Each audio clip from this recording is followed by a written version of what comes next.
This video sponsor by வைமோட். இந்த ஆப்பில் நீங்கள் பர்ச்சேஸ் பண்ணக்கூடிய எல்லா ப்ராடக்ட்டும் உங்களுக்கு மலிவான விலையிலேயே கிடைக்குது. இதில் நிறைய ஆஃபர்ஸ் அண்ட் கூப்பன்ஸ் ப்ரொவைட் பண்ணுறாங்க. ஸோ இதோட லிங்க் உங்களுக்கு டிஸ்கிரிப்ஷனில் கொடுக்குறேன். தேவைப்படுறவங்க யூஸ் பண்ணி பாருங்கள்.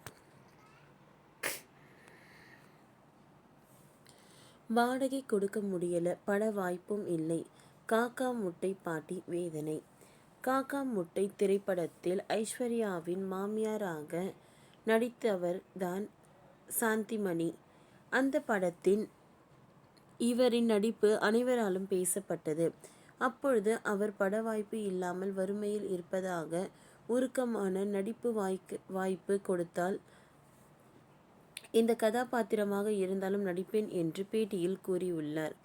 பழம்பெரும் நடிகையான சாந்திமணி விஜயகாந்த், ரஜினி, கமல், சிவகார்த்திகேயன், யோகி பாபு என அனைத்து முன்னணி நடிகர்களின் படங்களிலும் நடித்திருக்கிறார். தற்பொழுது அவர் பெஹன் டேக்கிஸ் என்ற யூடியூப் சேனல் உங்களுக்கு பேட்டி அளித்துள்ளார். அதில் நான் 4வது படித்து கொண்டு இருந்தபோது எங்களுடைய பள்ளிக்கு குடியரசுத் தலைவர் ராதாகிருஷ்ணன் வந்திருந்தார். அவர் தமிழ்நாட்டை பற்றி யாராவது பாட்டு பாடுங்க என கேட்டார். யாரும் பாடாததால் நான் பாடினேன். அந்த பாடலை கேட்டுவிட்டு அவர் என்னை மிகவும் பாராட்டினார். குடியரசுத் தலைவர் முன் பாடியதால் பள்ளியில் என்னை அனைவருக்கும் பிடித்து விட்டது. அதன் பின் பள்ளியில் நடந்த கலை நிகழ்ச்சிகளில் ஓ ரசிக்கும் சிமானே என்ற பாடலுக்கு நடனம் ஆடினேன். அங்கிருந்து சினிமாவில் நடிக்க வேண்டும் என்ற ஆசை எனக்கு வந்தது. என்னுடைய தாயார் விஜயகாந்த் நடித்த ஊமை விழிகள் திரைப்படத்தில் மணி அடிக்கும் கதாபாத்திரத்தில் நடித்தார். அந்த கதாபாத்திரம் அப்பொழுது மிகவும் பிரபலமாக பேசப்பட்டது. அந்த படத்தை தொடர்ந்து அம்மா பல திரைப்படங்களில் நடித்தார். இதன் மூலமாக நானும் சினிமாவில் நடிக்க வந்தேன். அந்த காலத்தில் இருந்து இந்த காலம் வரை ஏராளமான நடிகர்களுடன் நான் நடித்திருக்கிறேன். நடிகர் சங்கத்தின் தலைவராக விஜயகாந்த் இருந்த போதெல்லாம் நடிகர் சங்கத்திற்கு காலையில் சென்று விட வேண்டும். மாலை வரையும் அங்குதான் நாங்கள் இருப்போம். எப்படியாவது எங்களுக்கு ஏதாவது ஒரு பட வாய்ப்பு வந்துவிடும்.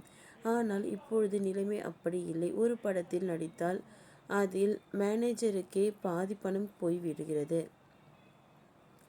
இப்பொழுது சொல்லிக்கொள்ளும் அளவிற்கு எந்த படமும் இல்லாததால் சீரியல்களில் நடித்து வருகிறேன். அதிலும் பெரிய வருமானம் இல்லை. என்னுடைய கணவர் 2004ஆம் ஆண்டில் இறந்து விட்டார். தற்பொழுது நான் என்னுடைய மகனுடன் வசித்து கொண்டு இருக்கிறேன். அவனும் எனக்கு முடிந்த உதவிகளை செய்து கொண்டு இருக்கிறான். வீட்டின் வாடகை 4000 ரூபாய், மின் கட்டணம் எல்லாவற்றையும் சேர்த்து மாதம் 7000 ரூபாய் வந்துவிடுகிறது. அதை கொடுப்பதற்கு மிகவும் சிரமமாக இருக்கிறது. பலரும் தனுஷிடம் உதவி கேட்டால் செய்வார் என்றார்கள்.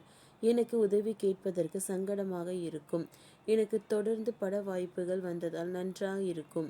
எந்த கதாபாத்திரமாக இருந்தாலும் நான் நடித்து விடுவேன். அதேபோல் எனக்கு ஏதாவது ஒரு குடிசை மாற்று வாரியத்தில் குடியிருப்பதற்கு ஒரு வீடு கொடுத்து யாராவது உதவி செய்தால் மிகவும் நன்றாக இருக்கும் என்று அந்த பேட்டியில் சாந்திமணி கூறியிருக்கிறார். ஓகே ஃப்ரெண்ட்ஸ், இந்த வீடியோ உங்களுக்கு யூஸ்ஃபுல் இருந்ததுன்னா லைக் பண்ணுங்கள், ஷேர் பண்ணுங்கள், சப்ஸ்கிரைப் பண்ணுங்கள். தேங்க்யூ.